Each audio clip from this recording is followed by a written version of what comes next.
लूका रचित सुसमाचार उसके 22 अध्याय उसके 44 वचन को जब आप पढ़ते हैं तो यीशु मसीह व्याकुल होकर के प्रार्थना कर रहे थे, तो पसीना लहू की बड़ी बूंदों के समान भूमि पर गिर रहा था। लिखने वाले ने जो है ना वो ऐसे ही नहीं लिखा कि पसीना गिर रहा था, नहीं, पसीना और लहू बड़ी बड़ी बूंदों के समान भूमि पे गिर रहा था। इससे क्या हो रहा था मेरे प्रियो? उत्पत्ति में जो श्राप मिला था पाप करने के द्वारा, उत्पत्ति उसका 3 अध्याय और उसके 17 वचन से लेकर के 19 वचन तक जब आप पढ़ेंगे तो आपको पता चलेगा कि उत्पत्ति में जो श्राप मिला था, किसको श्राप मिला था? आदम के द्वारा भूमि को श्राप मिला था। वो लहू कहां गिरा?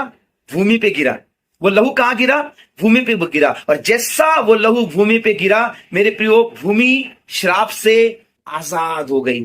आमीन। भूमि श्राप से आजाद हो गई और वहां पर और एक श्राप था कि तू पसीने की रोटी खाया करेगा, तू पसीना बहाएगा यानी दुख के साथ रोटी खाएगा मेरे प्रियो।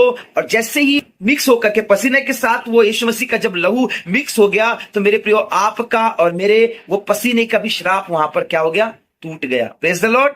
आपके और मेरे पसीने का श्राप जो था वहां पर था वो खत्म हो गया। शैतान की हार यहां से शुरू हो गई। और शैतान काय से हारता है? शैतान कौन सी चीज से हारता है? शैतान कौन सी चीज से पराभूत होता है? तो मेरे प्रियो, शैतान यीशु मसीह के ब्लड से पराभूत होता है, यीशु मसीह के सामर्थी लहू से पराभूत होता है। प्रियो, मैं अब आपको एक बात बताना चाहता हूं कि उस आदम के द्वारा भूमि श्रापित हो गई थी, पर इस आदम के द्वारा भूमि आशीषित हो गई है। आमीन।